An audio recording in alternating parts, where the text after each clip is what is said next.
Sa iba pang balita, naniniwala si Senador Aquilino Pimentel III na dapat lang imbestigahan ang pagharang sa EDSA ng mga miyembro ng Iglesia ni Cristo na nagdulot ng hindi umuusad na trapiko. Ayon pa sa Senador, wala ring nilalabag sa doktrina ng separation of church and state ang inihaing reklamo sa Department of Justice laban sa sanggunian ng Iglesia ni Cristo. Ito ang balita ni Brian De Paz. Dapat maging malinaw ang permisong ibinibigay ng local government units sa mga rally na ginagawa ng ilang grupo. Ayon kay Senador Aquilino Pimentel III na chairman ng Committee on Justice and Human Rights.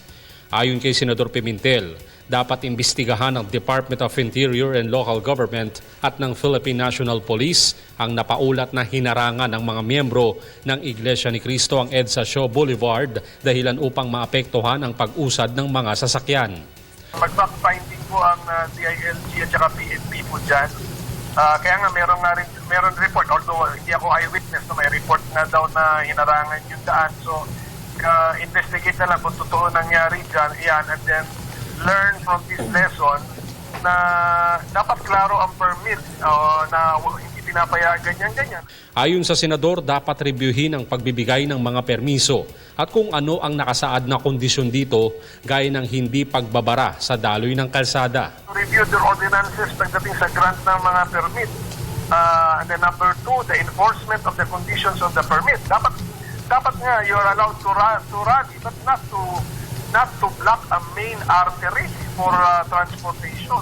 Samantala, iginiit ni Senador Pimentel na wala namang nilalabag sa ilalim ng separation of church and state ang inihaing reklamo sa Department of Justice laban sa ilang individual ng INC. By entertaining a criminal case by a person against another person or a group of persons, are we violating that directive to the state not to establish a religion and not to favor a religion?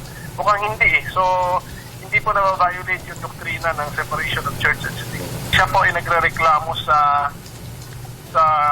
tao sa tao. So, human being versus human being. So, it's not about the church. Ayon pa kay Pimentel, Nasa Bill of Rights yun, it's a limitation on the power of the state. The state cannot establish a religion.